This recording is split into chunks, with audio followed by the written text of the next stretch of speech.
Hey man, welcome back to another episode of Change Mindset, man. And AJ, man. Yeah, man. Yeah, who we got, man? I ain't gonna lie, it's a pleasure to announce this guest we got for real, man. Yeah. Viking 3 times, you know what I'm saying? Elizabeth City, Viking Pride. Oh, shit. Yeah, Elizabeth City graduate. Right. Aviation. Military vet, Marine Corps vet. Radio host, actor, a lot of shows. Yeah, man. And if you don't know, those of you that was born and had the privilege to watch BET Comicview, we got my boy, the one and only MikeMike, man. What's up, man? Oh, we got a crowd. Yeah, man. I got a standing ovation on the podcast. Hey, it's a pleasure to be here, man. My man Leon, like I said, we went to school together, man. The football team, was hitting them hard, you know what I'm saying? To Auntie, not my ass. Right. You always run into that person. What they say, you harder until you run into somebody harder. But but it's a pleasure to be here, man. I'm happy that I got the invite. Once Leon invited me, I could not be here. Man, definitely a pleasure, man. Definitely a pleasure. But man, we're gonna go ahead and get into it a little bit, man. Let's do it. Because your story is very interesting to me, man. Mm-hmm. Because you know, whenever you went to Elizabeth City, to me it was a mystery. You always been a funny guy to me, but I didn't even know that you was a comic at the time. Right. You know what I'm saying? Until later on. But you're originally from California, right? Inglewood, California. Inglewood, man. So Laker Nation. Yeah. That's right. Inglewood Lakers, as we used to call it.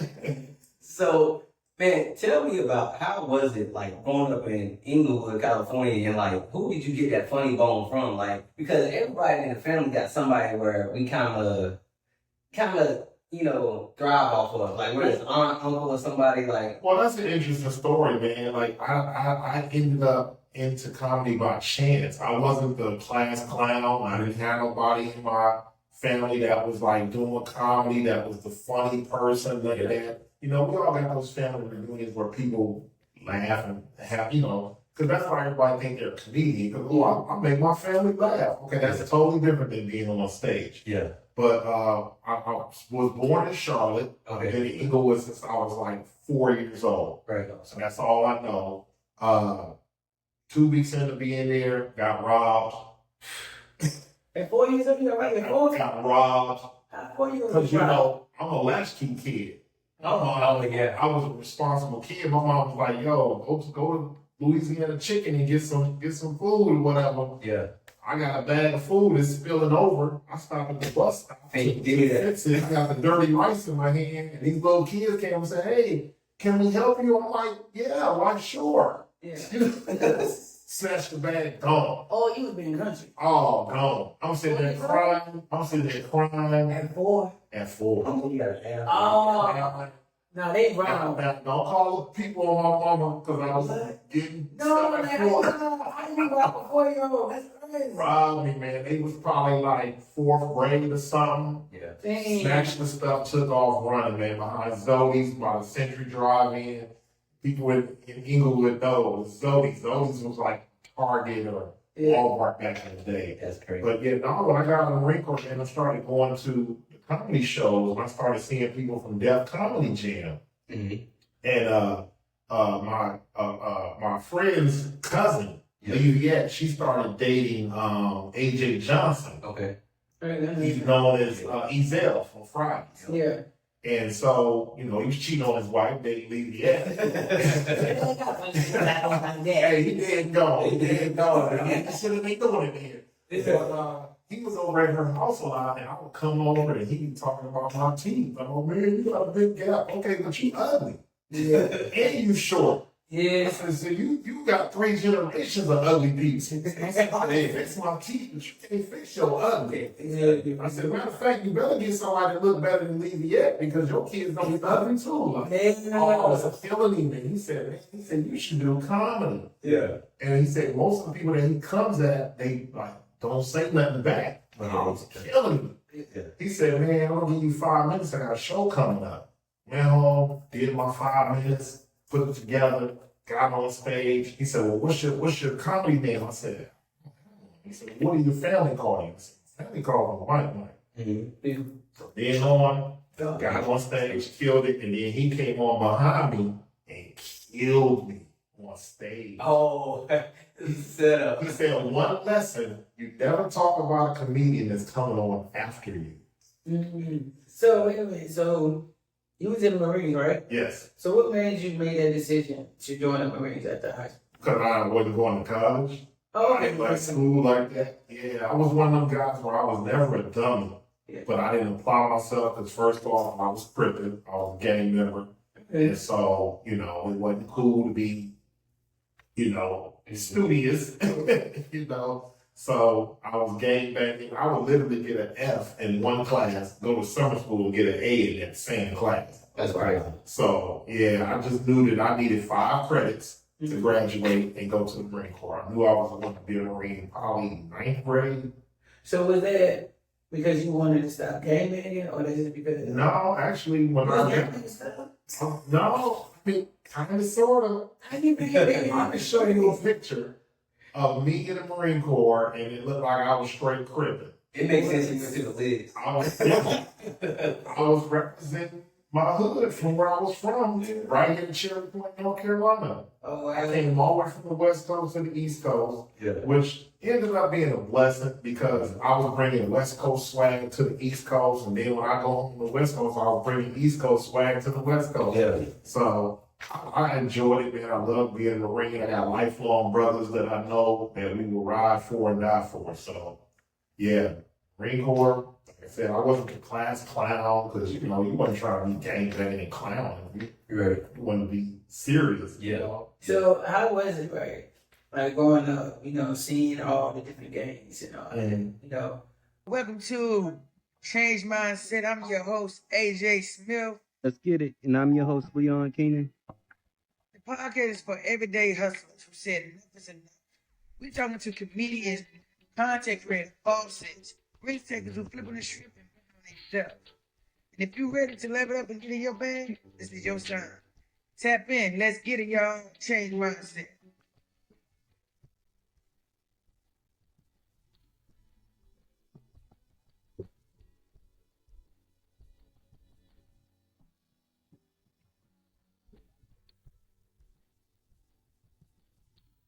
So, like I said, I've been writing a book and called From the Street to the Skies because God has always been in my life, even when I didn't know it. Mm-hmm. I had some OGs that was literally like, we be drinking our own English 800, and it's time to go ride on some fools, and they be like, hey man, we gonna ride on these fools tonight, and I'm drunk, I got liquid courage, and I'm like, yo, let's do it.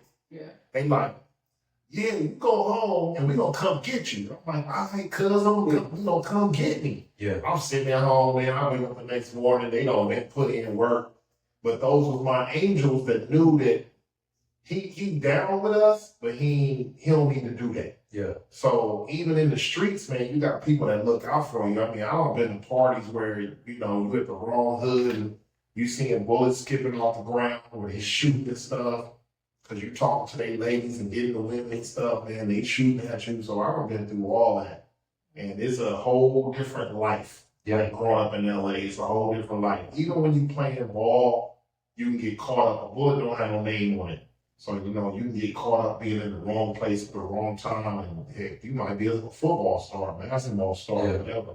So I just always had God in my life, even when I didn't know. So now I can look back and see when it was times when I was like, that's none of God. You know what I'm saying? Because, So, is it true what they say about, gang members? Y'all don't laugh? I mean, I'm just saying, they make it seem like it's so serious. well, when That y'all can't even crack a laugh. Like, when you with your friends, yeah. you laugh. Okay, y'all do laugh. Okay. Yeah, but not like when you out, how you looking hard when you out there. Right. Yeah, you trying to look the hardest you can around other people, like, because my school had Bloods and Crips. So that wasn't a hard time for you. If so much fun, you could be like, Nah, you know, man, don't play me like that. Like, Yeah. you know what I'm saying? You gotta act hard or whatever, even though, like me, I'm only hard when I gotta be. I'm a fun type of person. Like, he'd have never known none of this. Yeah. Because that ain't how I want to be portrayed. You know what I'm saying? So, I've been in rooms with CEOs that didn't know, you know, I got people in my church, like, if they knew the game story, they were like, oh my God. Like, Michael, why don't you? How'd you get Like, oh, white women love me, man. Oh, white women, they love me. And, oh my God, I love you, Michael. I'm like, you know, black old black woman like me. no, I'm saying like for real, like all white women love me. I did a show, I took my mom with me. It was they were doing an auction and the lady hired me to be the host of the auction. Yeah. Me and my mom, the only black faces up in there. Yeah. And my mom, she said, you don't get nervous around? I said, no, Mom. I said, they love me. Yeah, they love me. That's awesome. You know, a lot of us are chameleons either at work or whatever, so my voice doesn't change. I'm like, oh my God, Betty, oh, I love you. Oh my gosh. Yeah. That's funny, man. So you went to the military, man. How many years did you serve? I did 5 years, man. 4 voluntarily, 1 involuntary. Okay. And I was a Desert Storm veteran, so I went to the war. Okay, man. Thank you for going to, you know what I'm saying? Yeah, man, your tax dollars was worth it. You know what I'm saying? Appreciate your service. Yeah. But so you started doing comedy after you left After the Marine Corps, yeah. So how did that transition happen? You know what I'm saying? Because It was about accident. only reason I'm asking because you're saying, okay, you did the whole thing with, so you saw your cousin messing with you there, or like after the Marines and everything, or that was After the Marine Corps, and Okay. it was my friend's cousin. Gotcha. My homegirl Nidra, it was her cousin, Gotcha. and they were already going to like a lot of the comedy spots in LA. Okay. And I started seeing a lot of the comics I saw on Def Jam when I was in the Marine Corps. Yeah. And so I'm calling my boys like, yo, you never guess who I saw, and this, and that. And I didn't know that the access to those comedians was that easy in LA. Yeah. Like, you go into all these local spots, and I've had the privilege of performing at all the key spots in LA, the Laugh Factories, the comedy unions, the comedy zones. I've done all that stuff. So I know there's like a war veterans thing that they have, and the comedians go around and tell jokes or whatever. Are you a part of that as well? I don't know what it's I'm not, but I did have the opportunity to do a USO comedy tour. Okay. And the USO, they do performances, whether it's concerts, stuff like that for the military. Mm-hmm. And so I was blessed. I was doing radio up in Minneapolis, and I got a call from a guy. He said, well, Mike, there's some comedians that I'm bringing over to Germany, and they shouted your name out. Because, you know, I got one of those names where people are like, I don't really know him. And then they see my jokes or whatever. They go, oh, I have seen him. And so they were saying, you know, hey, he's funny, you should get him. Yeah. And I was a veteran, so that kind of worked out. But yeah, we went over to Germany, then we did all the Army and Air Force bases over in Germany for the USO comedy tour. That's dope, man. Yeah. So how long was it from whenever you started doing, like, what was that journey? Walk us through that journey from, you know, you got your first set, Mm-hmm. he roast you on stage. Yeah, chill. Like, yeah. Chill. Like, what was next after that? When was like, all right, was that when you like, all right, I think I can do this? Like, when did you know you was like, you know what? I can see myself doing this a little I bit. still didn't see myself as a comedian, man. It was just one of those challenges where I was like, man, I can do this. Like, you know, my confidence level with whatever I do was like, man, I can do this. But I didn't say, oh, I could turn this into a career or make money or whatever. I still was not in that mindset. Yeah. But like I said, God, Mm-hmm. every show I did led me to something else. Mm-hmm. And so I was doing 4,000 and 5,000 seat venues before I was doing like small clubs and stuff. So me being on stage was like nothing. Yeah. I'd already been doing it. I didn't know any better. Mm-hmm. So I didn't do the small club and then get nervous on the big stage because I've already been doing big stages. Yeah. You know, I opened up for some wars and been on tour with Damon Wayans. And that happened by circumstance. Right. On the radio, Damon Wayans was performing that Friday night at the Orpheum Theater in Minneapolis. The promoter, I got off the radio, I did the drive time, 2 p.m. to 6 p.m. Yep. Which is the most listened to time on radio, besides the morning show. Went home, I'm in the shower, I get out the shower, man, my phone blowing up. I'm like, who blowing me up? Yeah. Call promoter, be real. She says, Mike, man, what you doing? I said, I just got out the shower, bro. You know, I just got off work. You know what I'm saying? I just interviewed David Wayans on the show. Yeah. He said, man, he didn't bring an opening act. Oh, wow. And most people bring their own opening acts. Yeah. And he didn't bring nobody. Wow. He said, man, can you come perform? I said, man, open up for David Wayans. That's a resume builder. So I didn't ask for no money. I didn't ask for nothing. I said, yes. Absolutely. Went down there, crushed it. A lot of the people, when I came out, was like, why the radio dude on stage? They didn't know that I did comedy. They just thought I was funny on the radio. Yeah. They didn't know I did comedy. So I was like my first real introduction to Minneapolis, a place I'm doing radio, to MikeMike's a comedian. And so after the show, got that handshake with the money in it. Yeah. I said, oh, put it in the pocket. Yeah. Kept it moving. Dude gave me like $1,200. Oh, yes. Next day, called me up and said, hey, Damon said you was funny. He said, you want to open up for all the other dates we got lined up? I said, well, what's that look like? He said, man, we're going to give you like $1,200. You're going to do it per show. We was doing 4 or 5 shows a weekend. Oh, yeah. I said, oh, let me think about it. Knowing I'm lying, I'm already gonna make up my mind. Yeah. So I said, yeah, let me think about it. He was on the other end like, what? Yeah. You should think about it. Right. Yeah, you tripping. Yeah. But yeah, that's one of the stories. Like I said, man, God has always looked out. Yeah. So how was it, right? You know, you go into comedy. How was it to be your old life? Like, you know what I'm saying? Like the gaming. How was that transition to you? Like, you know what? I'm not going to do it that way. I got a legit business or, you know, a legit something that had me some honest money. So how was that change? Well, honestly, the change happened when I was in the Marine Corps. Okay. Because, like I said, I'm the vet. Like I said, God, I asked to be stationed on the West Coast. They put me on the East Coast. Now, if I'd have been on the West Coast, what I'd have still been doing, involved in the friends I was with or whatever. A lot of the young gangsters that was growing up in my neighborhood, they like, yo, who's this MikeMike dude? Like, he ain't here to put in no work and this and that. So we go to my mom's house. I'm like, where's MikeMike? She's like, where he go? Oh, he can come here and put in some work. Little young cats. Dang. So my mom called me and was like, my mom didn't know I was gang banging. Yeah.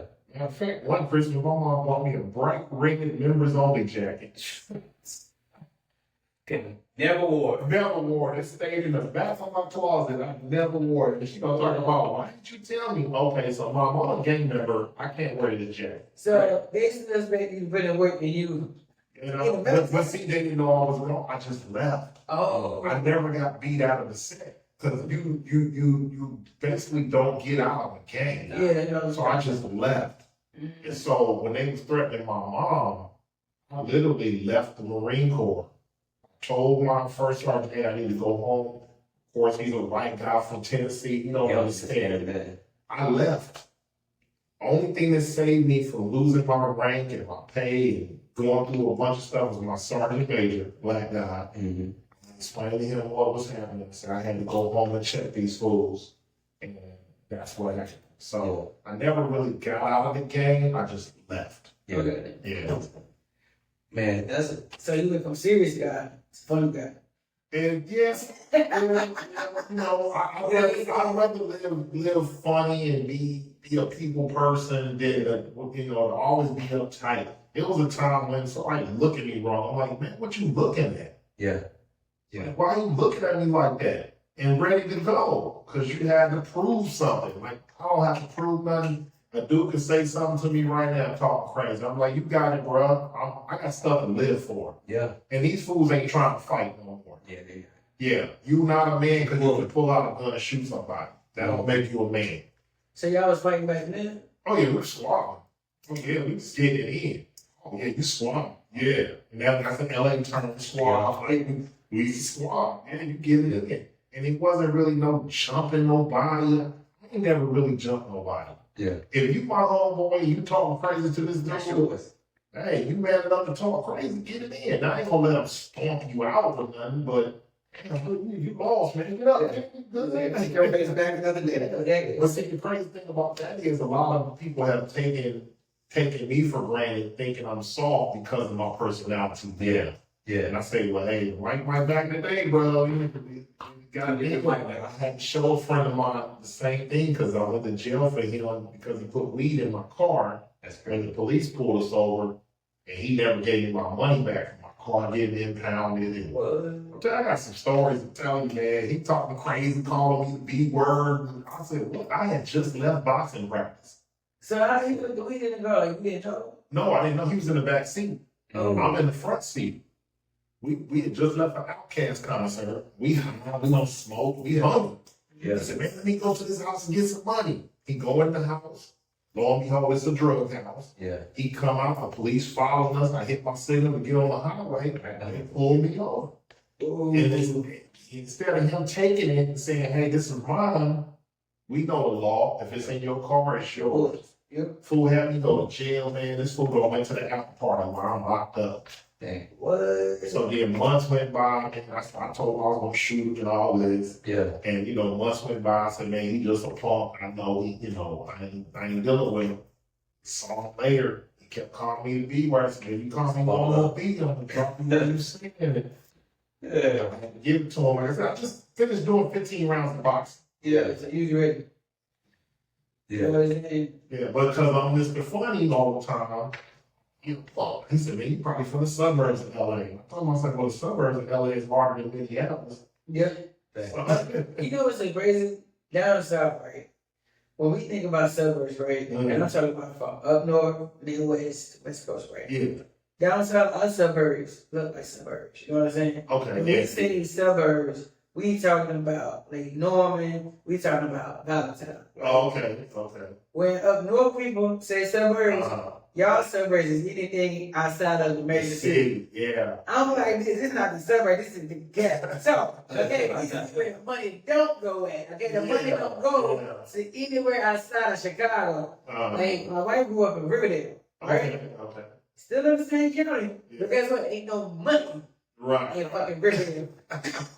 But Riverdale is as hard, and it's right in my heart. Yeah. So when country people say, oh, you probably the suburbs of LA, I understand what you're saying. Like, it's worse than LA. Right. Okay. So, for instance, LA County is huge. Yeah. So, LA County is Long Beach. It's a whole bunch of cities encompassed in LA County. Now, if you're from Long Beach, you ain't from LA. Yeah. You're from Long Beach. Exactly. But you move from LA to Long Beach, and you still in some bull, because they still gangster. You move to Anaheim, it's still some Crips out. You can't get away from it. Yep. It's a gang everywhere. Like in LA a long time ago, people, when they made it, got a little bit of money, they wanted to move out to like Bakersfield. Right. And like people don't realize Rancho Cucamonga is a real city in Cali. Remember next Friday, Rancho Cucamonga? That's a real city. It's not made up. I did not know that. But a lot of people in LA will get money and be like, we're moving to Rancho Cucamonga. But then they thugged out there too. Yeah. You learn something today. So you saying with comedy, you're taking you a lot of places, right? And you said, you did the whole thing, Ezel gave you opportunity, you did went to Germany, right? Right. Walk us through like the process of how long was that time frame between you did all that, you started doing these shows, getting on some of these big platforms, open up for some big artists, to when you get on the comedy, man? Because Comic View, you know what I'm saying, is a big deal. You know what I'm saying? Right. It's a big deal, especially that's a part of my childhood. Right. So, everything happened fast, man. Like literally when I was on tour with some more and we went through Minneapolis, the program director for the station I ended up working for was in the audience. I'm like, Q there. And he was laughing so loud. I'm like, bro, you throwing me off? Because he was, Yeah. I mean, the type of people you want in a crowd. Yeah. He was just be loud. And so I said, man, bro, you having a good damn time, ain't you? I said, we should pick milk done here. Because he was, and he was laughing at that. So then later on, he came back behind stage, and he came backstage and was inviting us to the morning show the next morning. But the morning show started like 6 in the morning. Yeah, that's great. So Laura, she's always glamorous. She ain't going to no morning show at no 6 in the morning. But she was like, yeah, I'm gonna come. It was like, I'm like, she ain't coming. Right. And so I had given the guy at the hotel 2 tickets for him and his wife, and he drove the van for the hotel. And I said, man, they asked me to come down to KMOJ Radio, tomorrow morning. I said, do y'all go? Do you drop the shuttle? He said, the shuttle will go here. He said, well, man, I'm going to come pick you up since you gave me no white tickets. I'm going to take you down there. Okay. He wasn't doing it for me. He wanted to go to the station. Exactly. For some tickets and stuff. Yeah. So I ended up going down there, man. I clowned on the show. I was acting a donkey. Yeah. Everything was hitting. People was calling like, who is that? Who is that? Months later, back in LA, got a phone call from Q-Berry. Yo, man, this Q-Berry, you ever thought about a career on radio? I was like, nah, really? Oh, wow. And he was like, man, we want to fly you up to Minneapolis and show you Minneapolis. Because the only thing I knew about Minnesota was Prince. Yeah. Purple Rain and stuff. I'm like, man, black people up there. Yeah, like Prince View. Yeah. Not true. Chicago, Detroit, Gary, all of them. Yeah. Running from warrants and stuff. Yeah. But what's the difference? Different The radio. West Chicago, yeah. And people weird too. And then Minneapolis got them good benefits. Yeah. I was like, man, they flew me up there, man. I'm hanging out with Kevin Garnett. I'm hanging out with Jimmy Jam, Terry Lewis. I'm hanging out with Prince. Yeah. I'm hanging out. I didn't even know these stars was there in Minneapolis. Minneapolis had a big musical groups. Yeah. The group Next. Yep. I knew them when they was in high school. That's crazy. Yeah, they used to be called Straightforward because there's 4 of them. Yep. So I know R-Rail and Tweet and T-Lo, all of them. Mid Condition. Yeah. Mid Condition from Minneapolis. I know them. Right there. Yeah. Anybody at that time that was making music came through Minneapolis because Jimmy Jam and Terry Lewis was right on the music. Janet Jackson. Janet Keys. My mom got pictures in their studio holding Grammys and stuff. What? Yeah. So everybody was doing it big, man. That's when you had, like I said, you had Stephon Marbury, Kevin Garnett. They was all of them hanging out from Minnesota Twins, and that's when you had Randy Moss from the Vikings. Yeah. And everybody, Dante Culpepper and stuff, man. Like, Yeah, man. It was hitting back. it was jumping, man. It was jumping. It definitely. So how long did it take you, so after you did your 5 minutes, did you ever, sit down and do research, you know what I'm saying, or try to perfect your 5 minutes to make it to as big? I took it seriously. Anything I do, I take it seriously. I do my homework, and that's one thing that's lacking with a lot of comics, so-called comics nowadays. So what you mean by homework? What homework? I did my homework. Like, I know who Mom's Mabley is. Okay.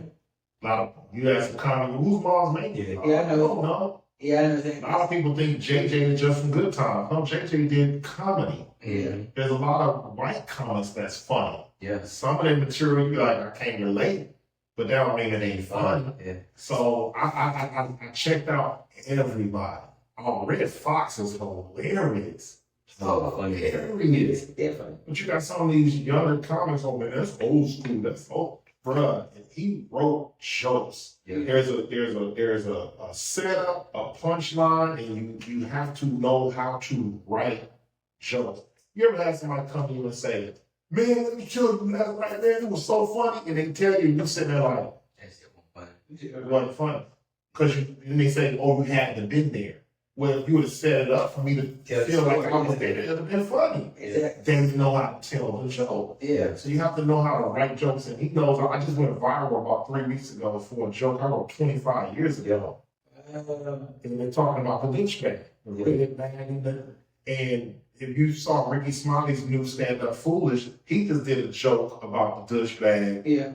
And Say it. close to mine. Yeah. Right. But one thing about me, I've always written, and then somebody will do a joke similar to mine, and I'll throw it away. And another comedian by the name of Hope Flood, she said, "Why are you throwing your jokes away?" I said, "Because somebody already did it, Yeah. and they did it on TV, so they're gonna be thinking I'm stealing Still. jokes." She said, "My great minds think alike." I said, "Wow." Yeah. But there are some things. Yeah. Yeah. Because AJ Johnson stole some stuff from me. Oh, he stole some stuff from me. Some jokes are too similar. Yeah. And when you know that you've been around that person, yeah. You know, like, yeah, Right. Like I wouldn't dare say Ricky Smiley stole my joke because it wasn't like mine. Yeah. But when it's verbatim, word for word, and you just switching certain things, you know. Yeah. So how long did it take you to understand the business part of comedy? So like what year was it when you first got on the stage? What year was that? It was 98. Okay. 98, somewhere around there. Yeah. So that jam had just pretty much Just wrapped up, yeah. So you still like Comic View. And even how I got on Comic View was just God. It was God. Cookie, the one that's coming October 4th at the VW in Charlotte. Get your tickets. Get your tickets. Yeah. She called me and she said, Mike, I just got booked for Comic View. And I said, yo, that's dope. Like, man, congratulations. And, man, that's great. I'm never a hater. I said, man, she said, I got the girl's number. I said, for real? Now, this is after me 3 years in a row sending in my video to Comic View. Because remember, they used to say, Yeah. you want to be on Comic View, send your tape. Yeah. I was sending my tape, trying to do it the right way. Yeah. I said, man, you know what? Give the girl a number. She gives me the number, and I call her. I said, hey, Isis. I said, this is comedian MikeMike. You left a message on my machine. I'm trying to figure out what it's about. She said, oh, MikeMike, it's probably about Comic View. I called you. We only have a few slots left. So if you want a slot, you're going to have to tell me now. Oh, so you finessed it up. Exactly. Exactly. Got And they don't know me from a can of paint. Ain't called me no nothing. And I called her. And I ended up getting on Comic View. And killed it. And killed it. And here's the crazy thing. Cookie came down to Miami. This was in Miami. She came down and something happened with her hotel, whatever. She didn't have a hotel. Oh, wow. I was still in Cali. She called my mom because I was on the plane. I was at the airport when she called my mom, headed to Miami because she was there a day before me. Yeah. And she said, where, is he in a hotel where my mom told her the hotel I was staying in? Because she got me booked, got me to hook up. Yeah. I was able to hook her back up because I get to the hotel and I'm like, yeah, I'm checking in. He said, oh, your wife is already here. Whoa. I said, what? He said, yeah, your wife is checked in already. I said, oh, okay. Yeah. Because quickly I was like, something wrong. I said, Exactly. yeah. My wife better be butt naked if it's Yeah, she gotta be all that. bucket naked. Buddy ball, nigga. That's for another key, man. I get a key, I go in that cookie laid in the one big, it's a 2 big. That cookie made the dirt. The cookie will roll. But just by her being able to hook me up, now I'm able to look out for her. So that was pretty cool, man. And then I learned too, it kind of messed me up because I learned too that a lot of times you watch this comedy on television, you ever seen a joke where to you it wasn't even funny, but you see the people, they record comedy. I mean, they record laughter. See, I always thought it did, but I didn't know. But that's crazy that they do that. I went down the day before my show because I wanted to get the feel of the city. I wanted to see what jokes was hidden, what jokes weren't, what people were talking about. Because I didn't want to come talk about the same stuff either. But Yeah, before they start taping, they record. They say, okay, well, give us a small laugh, and they record it. The audience. Yeah. Then they say, well, give us a medium laugh. You give them a ha ha ha. They said, well, you just heard something hysterical. You're laughing. Give us that. So you're like, I remember them showing me in the crowd. Yeah. Seeing somebody I didn't even see. They showed me in the crowd laughing at a comedian that I didn't even see. What? Yeah.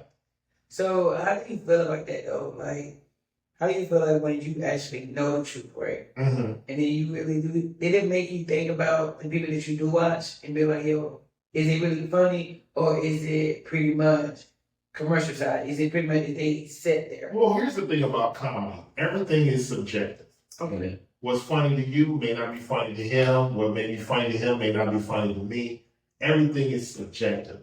So when somebody says, man, that person ain't funny, well, they funny to somebody because they get paid. How many times have you heard this little short Kevin Hart? Oh, he ain't funny. Oh. He's funny to somebody because he's selling out. No, he's selling. Yeah.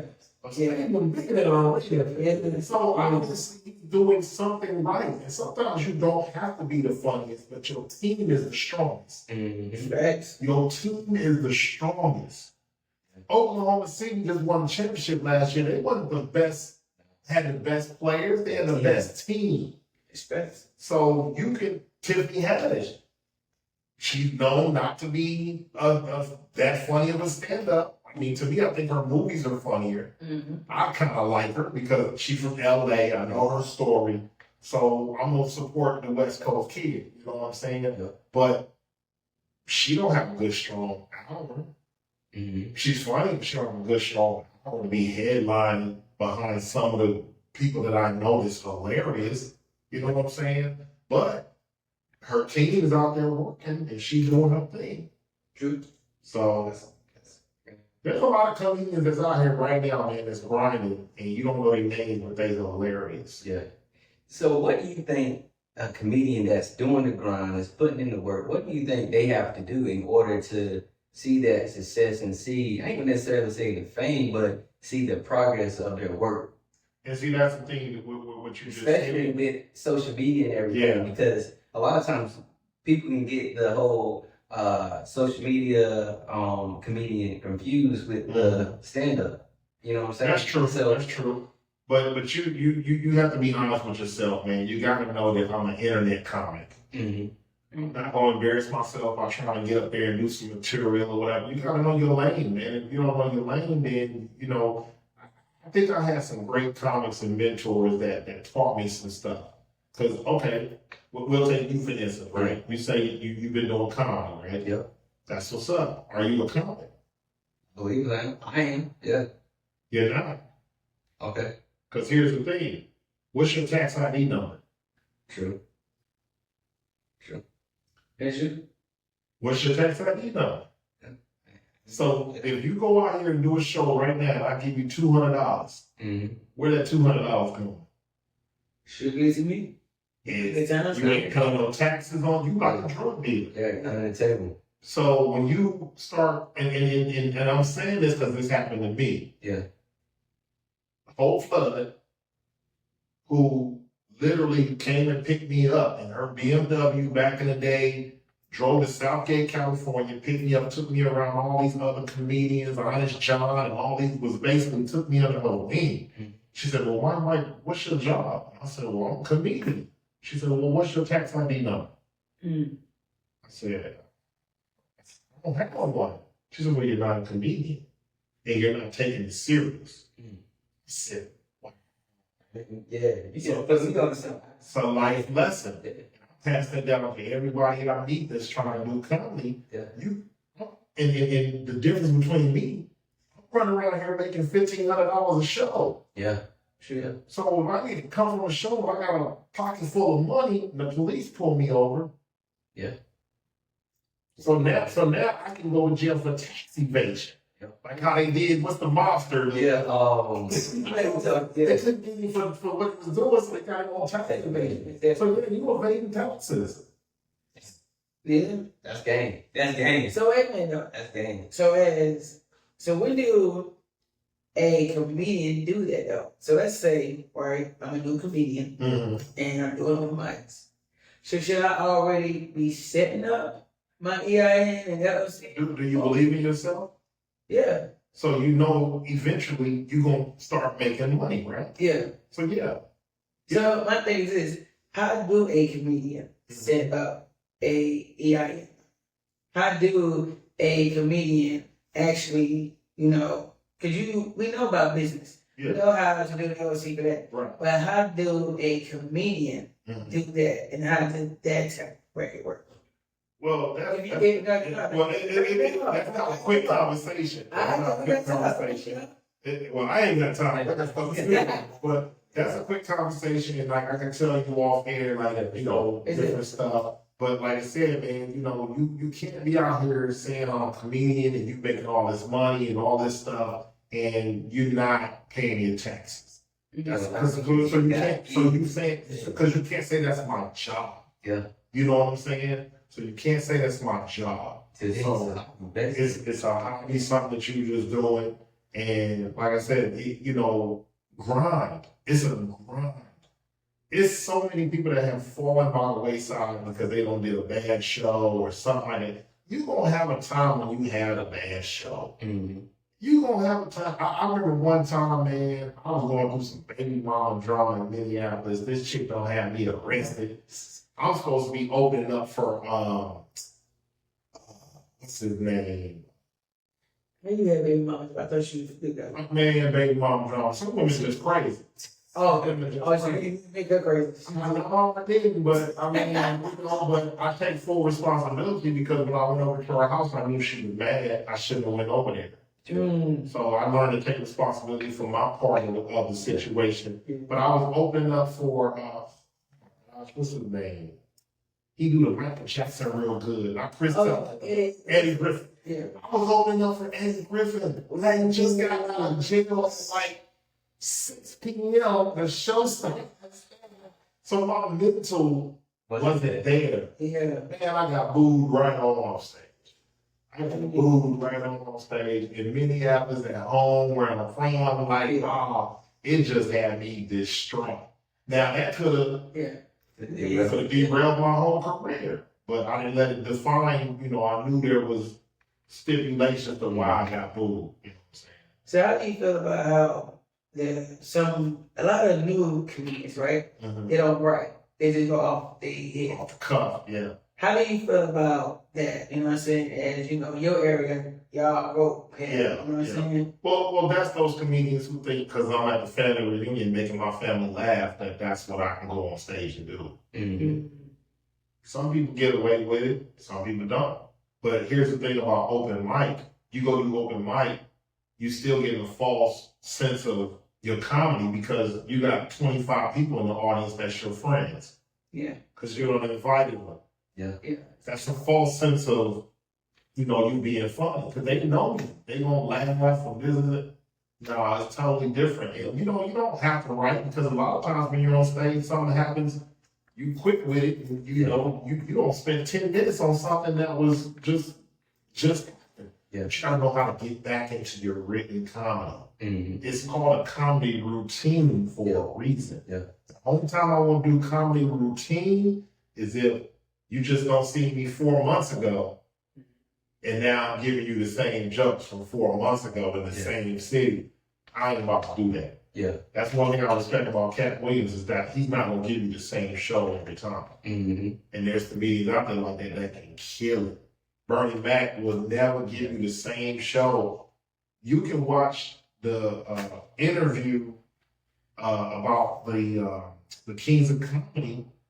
The other comedians were sitting around watching Bernie on the screen because Bernie doing a whole different set. Yeah. He ain't even doing the same stuff. Yeah. That's brilliance, man. That's brilliance. You gotta get it. There's some people I'm just not even trying to follow. Yeah. And you always want to set up your show to where it's always elevated. You don't want to have a show where this comic just killed it, now the next comic don't came up and you're like. So what's the rules, right, with comedians and a producer? How do you make sure you get paid? Well, you mean you got to negotiate your contract? Well, I know we were talking off air, but I know that you said, hey, you make sure you eat the chick before. Oh, yeah, that. Okay, if you're a comic out there, I'm looking dead at the camera. Yeah. If you're a comic out there, do not leave your house unless you got half your money. Okay. And that covers both sides. Because as a promoter, if I'm giving you half your money, that's a contract. Okay. I can sue you. We go into court, and I'm getting my money plus court fees on it. That's helping you too. Because back in the day, a lot of comics would say, you know, this person booking me for $500, right? Mm-hmm. For next Friday. Get another person call me after that. I'm already told you I'm gonna do your show. Oh, we're gonna give you $1,500. Which show you doing? Hey, Which show you gonna do? $1,500. Exactly. So that covers you, that you don't send me half my money. That covers you too. And it also covers me as a comic because I know you're serious about this show. Yeah. But there's no way I'm about to go jump on some plane. Yeah, you bought the ticket, one-way ticket. Yeah. I'm not, if it ain't round trip, I ain't going. Yeah. Oh, so it gotta be round trip. Oh, it's gotta be round trip. What I'm gonna take a one-way ticket for and hope that you get me my other ticket? Well, I thought that once you in your price, all that, that's included. Okay, no. Okay, so I have a show in Vacaville, California, September 20th. So, promoter, shout out to 360ent.com. Get your tickets. Jay Holiday, he's gonna be performing, and I'm the host. I've already got my round trip ticket, me and my girl. Cause I mean, you know, I don't take my manager or whatever, but my girl knows she gonna be selling the t-shirts for me. You know what I'm saying? Yeah, that works. Yeah, cause whatever coming in the house is for both of us. Yeah. You know what I'm saying? So, got my tickets already, got my hotel already.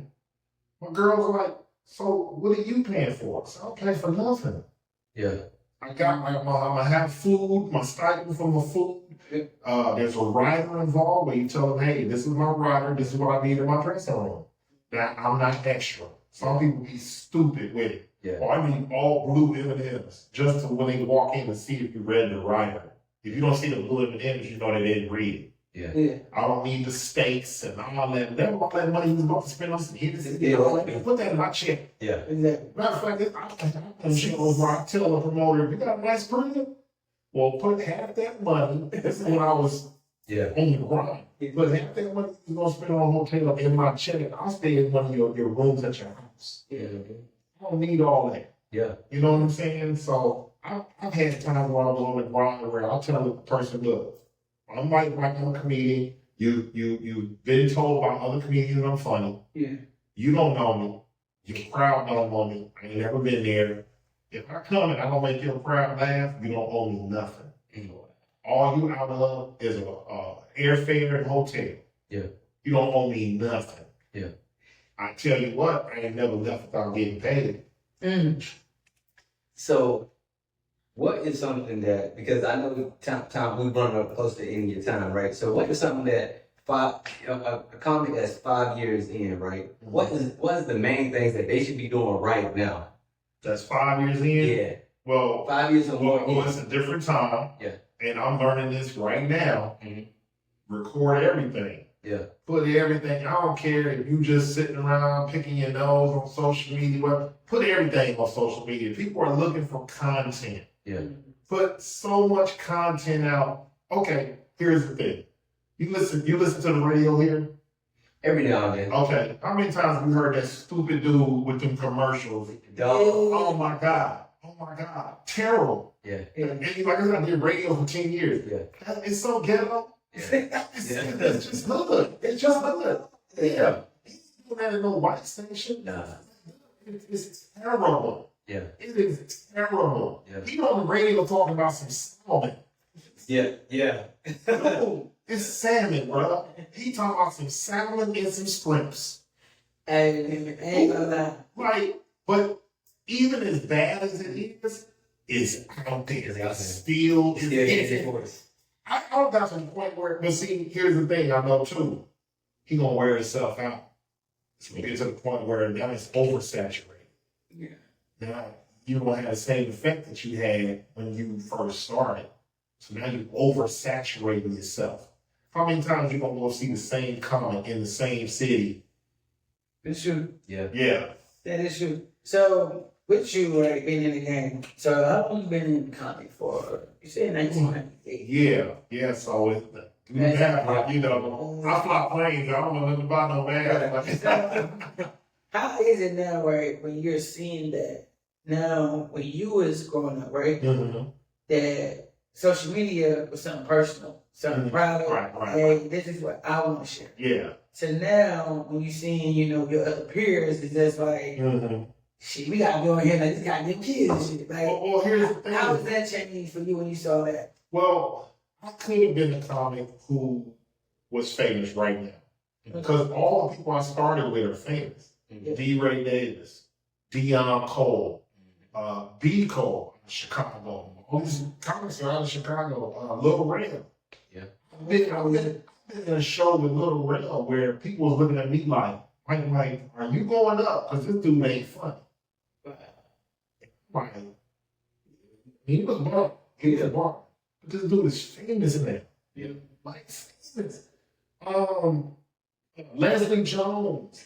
I've had comedians that will call me, man, and sleep on my couch in LA. But like I said, and then there's levels. One of my boys, he was in barbershop 1 and 2. He's doing cruise ships. So his whole niche is cruise ships. Yeah. Mark Simmons out of Chicago. Yeah. He's doing cruise ships. He ain't famous, but he's making money. He's making a living. I've always been that comedian where I had 1 foot in and 1 foot out. Because I was allergic to being broke. So, a lot of comics I'm saying, they were broke. Like, man, I sleep on the couch. Lavelle Crawford, when I used to do a show, I had my own comedy night in Minneapolis called the Cotton Club. I would bring all those comics, the Dominiques, I would bring them into Minneapolis where you could see them for $20, $25. Oh, wow. Now you ain't seeing them for less than Michael Blackson, all these comedians I started with. You can see them for $25. And that's what I'm trying to start here in Charlotte, where at my show, you can see comedians that's on the rise, and you can see them now for $25. Yeah. It makes sense, though. It makes sense. Now, but like I said, I never put 100% into comedy like a lot of them because I wasn't trying to be broke. Yeah. So I always had a good job. So how was it, right, when you saw that comedy was becoming too serious? It wasn't funny anymore. Like the audience was pretty much becoming dancing people. So how was it, for you that you kind of really came back to raw? You know what I'm saying? It was still a peak around 98. Well, I think even back then, it was bad. There's a thing of joking, and there's a thing of degrading people. There's a way to talk about people without offending people. Yeah. You know what I'm saying? Like my agent at the time, I used to do this joke. It was a retarded joke. Okay. And he said, well, some of this stuff I can't send out because one of the person that I send it out to has a retarded child. See, now you can't even say retarded. Right. You know what I'm saying? Yeah. I mean, the song, Let's Get It Started. They first started saying, let's get it retarded. Yep. And then changed it. Yep. And now we know in the community, retarded just means you crazy. Right? He's funny, man, that dude retarded. You don't mean literally like he's retarded. But I used to do a joke about this retarded dude coming up to me and he wanted to do the cha-cha slide. He was like, I want to get Captain Slide. And so, now consciously, I can't do that joke. Yeah. I still talk about gay situations because gay is nothing new. Nah. We all had that one dude who never played football with us, but he would be over there double dutching with the girls. And by the way he tried to get in when he was doing like this, we already knew. We already say Don trained is. We knew. Or like a family member. Right, but we didn't care. Like, we didn't care. Like, bro, do you? Yeah. Like, we know you ain't like us. Yeah. But, yeah, and that's one thing about me, man. I don't care what your sexual preference is and all that. I respect you as a person. Mm-hmm. Respect you as a person because you're still God's child. Yep. And I respect you as a person. I may not agree with you, but I don't have to. That's true. So how did you get to Charlotte from Indianapolis? Minneapolis. Minneapolis. Lots of it's like Minneapolis. It's like, what? Minneapolis. You say Minneapolis? There you go. Well, I didn't come from Minneapolis. I came from LA. Yeah, that's it. Once I did radio, my agent at the time was like, "MikeMike, man, you need to be home because I got this lined up for you. I've been on next time standing." My career probably would have took off. I got booked for the Jay Leno show because I auditioned to get on it, and I got on it. And I'm sitting in my dressing room in the green room, and the guys came and told me, "Well, the show ran over. So we're not able to get you on, so we don't have to rebook you." I never got rebooked. Mm-hmm. So that opportunity would have changed my life. But me as a Christian now know that that wasn't my path. Yeah. Because I probably could have got famous and been smoking weed and had baby oil all over the place. I love the ladies, so you know what I'm saying? I have been on me. Disney would have been told. That wasn't my path. So I truly believe everybody has their own path, and you have to accept your path and know that this is something good for me. You may not see it, but eventually you'll see it. But yeah, man, just. So you just came back home after your agent said, "Hey, all this." I didn't renew my contract at the radio station. I told them I was leaving because, I wasn't no Minneapolis dude. That's my second home because of the 10 years I spent there. And, I got fired next Friday for a celebrity golf tournament. Mm-hmm. Yeah, and so, I went home to LA. I was on CSI. I was 24. I was on Judge of Amy. I was on a show called Entourage. I was on a show called Weeds on Showtime.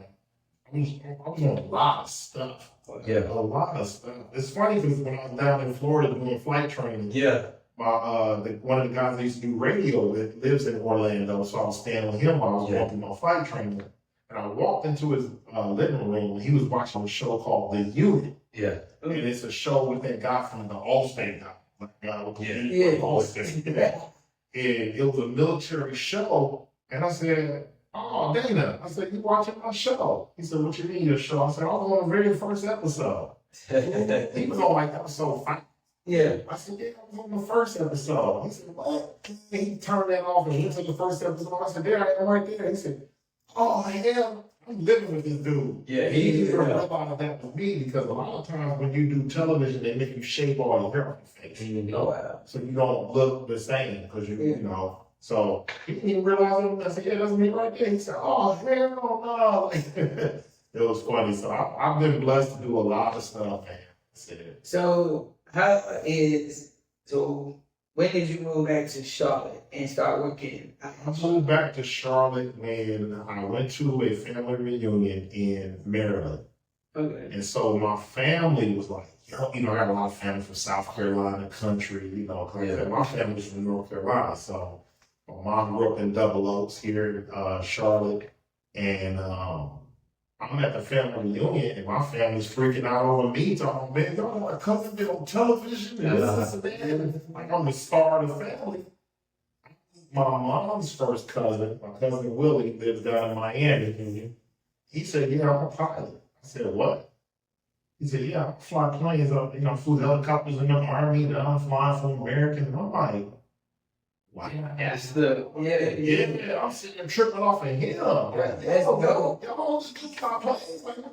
Y'all tripping off of me, trying to get a free show. I ain't doing no show at the family reunion. Wait, this man can literally fly around the world. So, man, I've always, as a kid, remember those die-cast planes, like hard metal planes back in the day you used to collect or whatever? Yeah.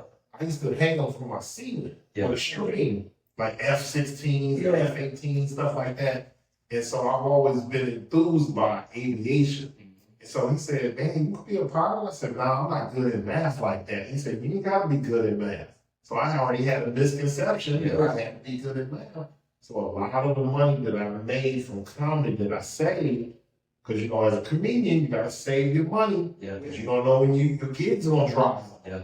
So you're going to pay your rent in advance. Right. So I took a lot of the money that I made and I said, man, I'm going to get my flight. I'm going to get my pilot's license. And so my mom, she really never went to California because she's small town Charlotte. Yeah. She said, I'm moving back to Charlotte. I said, okay, cool. She moved back. My grandmother's here. She'll be 102 in September. Okay. That's good. Yeah, that's a blessing. So I started doing my research.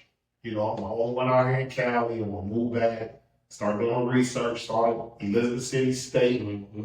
Had an aviation program. I said, let me go do that. Went and did that, man, and that's how I ended up back here. Yeah.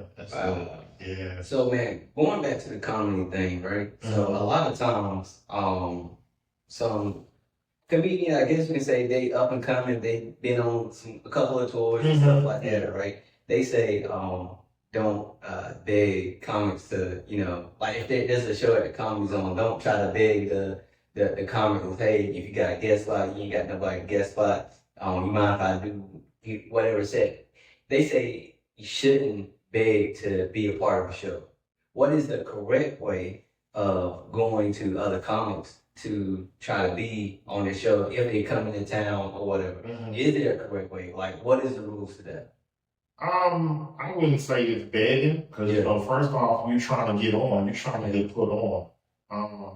I wouldn't say just flat out, just ask them like that. You know, sometimes you have to stroke people's ego. Yeah. You have to stroke the ego, you know what I'm saying? So you come up to them and say, hey, you know, my name is Leon, man, and I don't know what your stage name is, but hey, my name is Leon, you know, I'm doing comedy, you know, any suggestions you have for me, like, you know, are there any other rooms or this and that? Some people will put you on, man. Like there's comedians like Damon Williams, man. He puts you on stuff, man. Like this dude is, you know, like old girl talking about she know who Damon Williams was. Like in the comedy game, you don't know who Damon Williams is. Crazy. Like there's just certain people. You know. Yeah, he ain't done all the big movies and all that, but you know. Yeah. Like, you know. I feel like the young comedians doesn't get the respect as much as young. Nah, I can't say all. Oh, but some of them they don't. You know, this ain't the way, you know. And plus, a lot of these young comedians, they're making money off of social media. You can't tell them nothing. Yeah. That's why the NIL deals in football and basketball and stuff, you can't tell a young player making $1 million that he need to practice and all that stuff. Yeah. It's fast. He wasn't trying to hear it when he wasn't making money. Definitely. You know what I'm saying? So, yeah, and back to what you were saying, just basically like, if you feel like, because here's the thing, I'm not going to mess up my show by putting you on and you ain't fun. Yeah.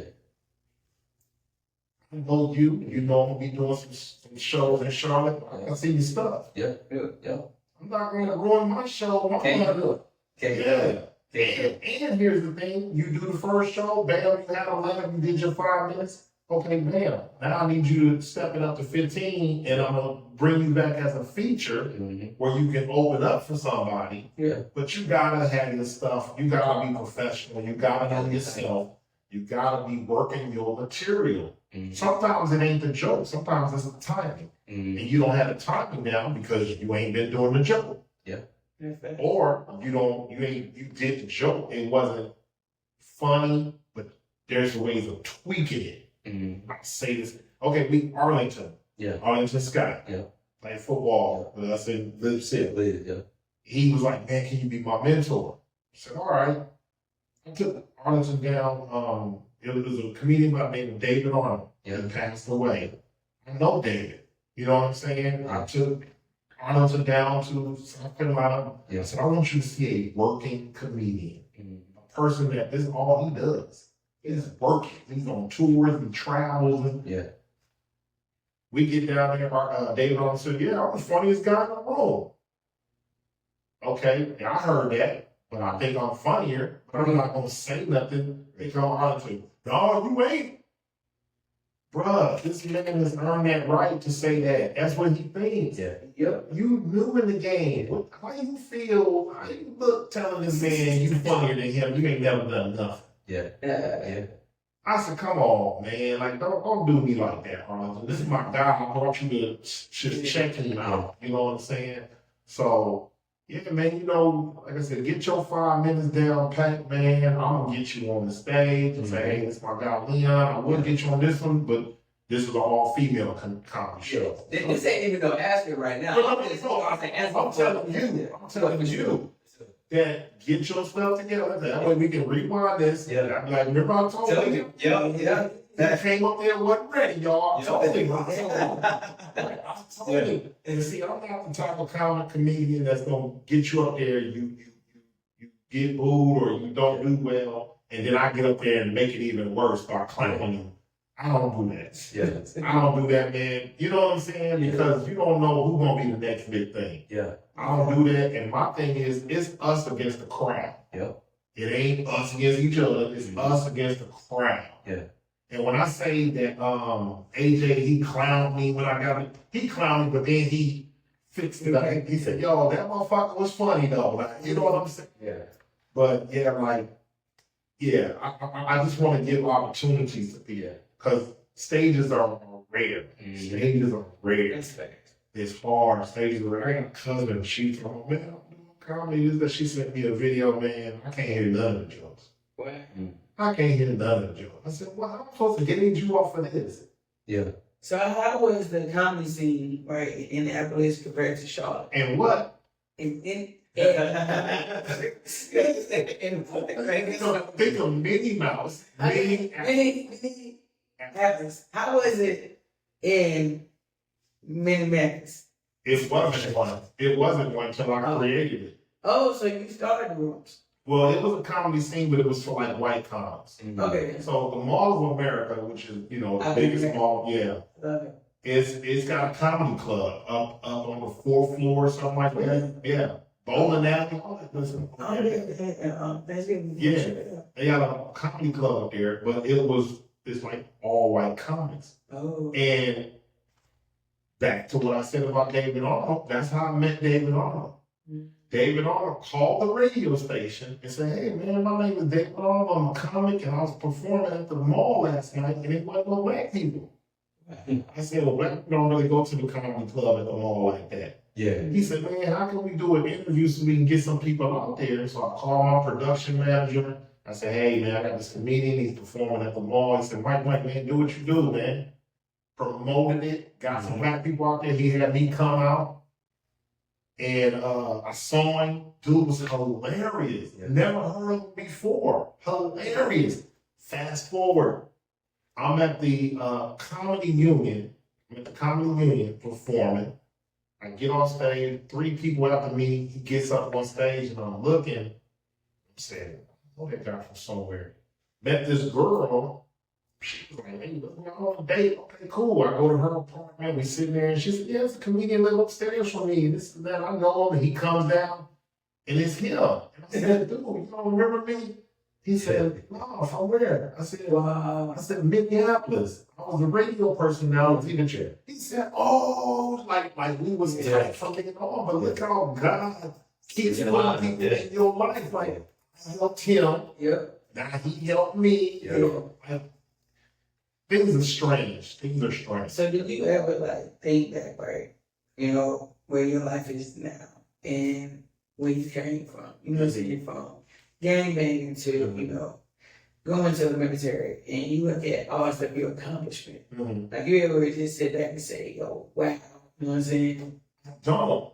I don't even think about it. Because like you said, he never knew none of this. I wasn't at school like, I just was like, hey, I'm an Elizabeth City State student.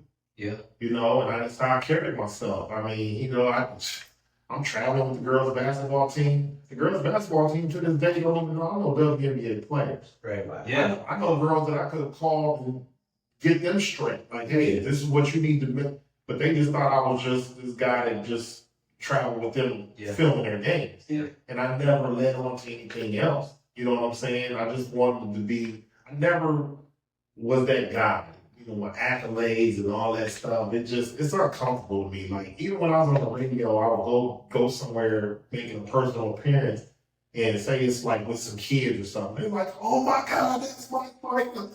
I'm like, is there a back door I can go through? Because I wasn't comfortable with all that. I don't like a lot of crowds. Yeah, and no, it's weird, but you can be talking about. I like to perform in front of crowds, but I don't like being in a crowded scenario. I'm a home dude. I watch, movies at the house. I go to AMC. I'm a AMC A-lister. Yeah, me too. I can watch more movies. I was looking for this yesterday. And I don't see nobody too. It's hilarious. No, I didn't go see it. Oh, black movie, you gotta see 40 Acres. Okay, 40 Acres. But you know how they do the black movies. It's one day a week, 10:30 at night. You know that's on a weekday. Exactly. Yeah. So did you graduate with your become a pilot? Yeah, I'm a pilot. Yeah, my commercial license and stuff. So you actually went through it. Yeah. So how was that process? Because hold on, wait a minute now. That was kind of cool. We gotta talk about this. So you made him money as a comedian, right? I mean, you making decent money. You ain't no amateur, right? Right. But then you enter into a six-figure as a pilot and you still doing comedy. Yeah. Why? Because I love comedy. Because I love comedy. Why are the former NBA players that was making millions of dollars, why are they playing in the big three? That's right. Yeah. That's right. They love playing basketball. So how They're not making the same amount of money. Yeah. But they love basketball. Yeah. And then too, like I said, I love giving opportunity to other people. I love making people smile. Somebody may have a bad day. I always tell people like this, man. Good morning. You got people be like, what's so good about it? Bro, you living. Yeah. There's somebody that's not going to wake up today that would love to have your bad day. That's facts. Yeah. So how long did it take you to get your pilot? I've been a pilot since 2009. Went to Elizabeth City State. I already had my pilot's license. Went through that. Graduated 2014. And then the program in Elizabeth City was new when I got there. Very new. So like me and my friend Keith, the one you ran into, we basically went through it where we was like picketing the program, and like I always separate my school from my program. My school was the bomb, but my program is trash, and it was a new program. Now we got not so bad now. Yeah, we got the head got fired. Yeah, the head got fired, and the new guy, Dr. Robot, he took over. Now they got so much going on with the program. That's because of me and Keith. Now, did I get what I needed out of the program? No, I didn't. No, I didn't. But I ended up going down to Florida. God had blessed me with some monies. I went down to Florida, went through a program down there where I got all my licenses and stuff that I needed. Man, we're going to go ahead and get you right. We got 2 questions for you. Okay.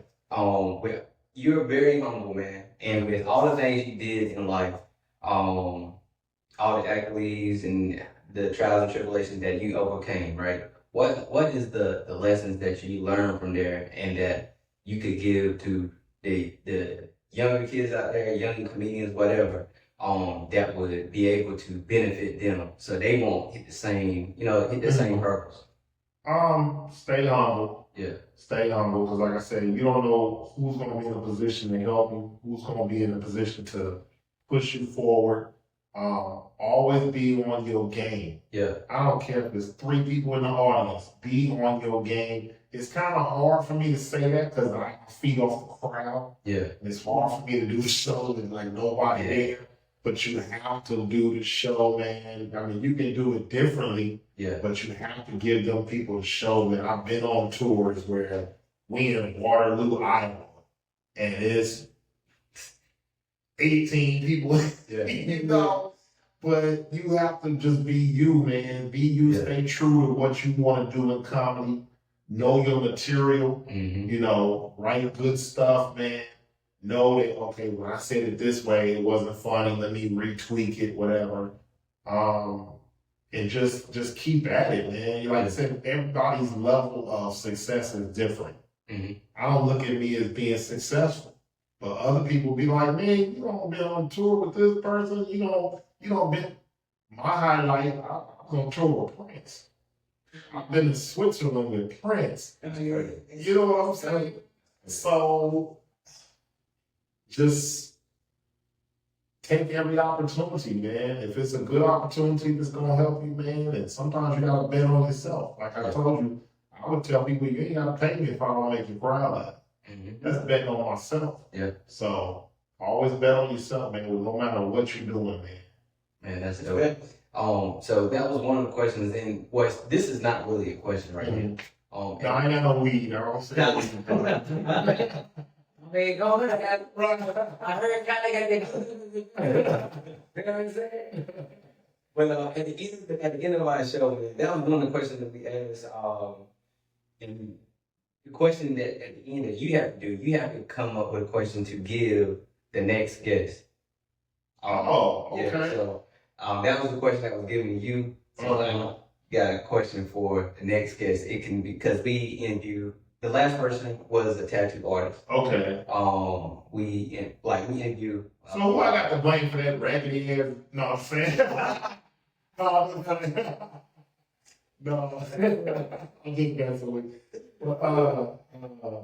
Where the hoes at? No, I'm saying. If you got me, man. That man, you see how quick with it. Yeah, where would you like to be in your career in the next 5 years? Okay. In the next 5 years, where would you like to be? Because I'm one of the people who I like to set goals and stuff. So yeah. Change mindset downtown, Charlotte. We pull up. Well, look, change your mindset.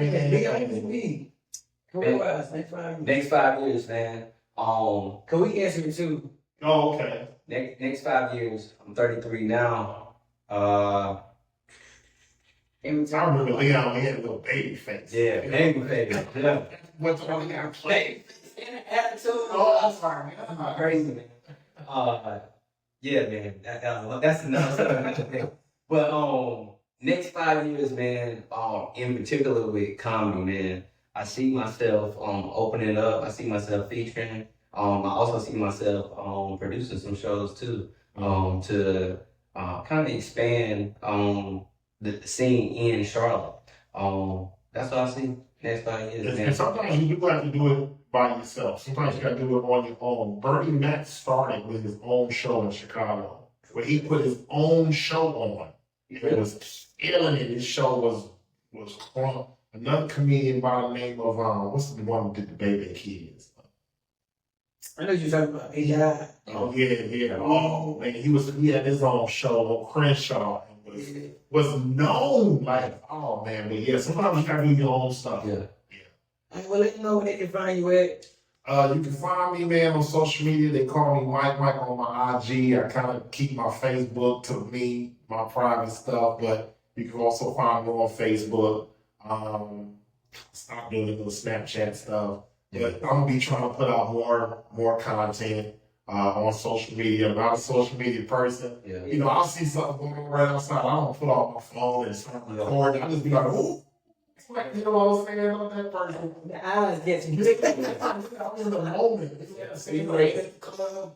Yeah. Like, you know, I'm in the moment. So yeah, they call me MikeMike. You can catch me here in Charlotte, October 4th.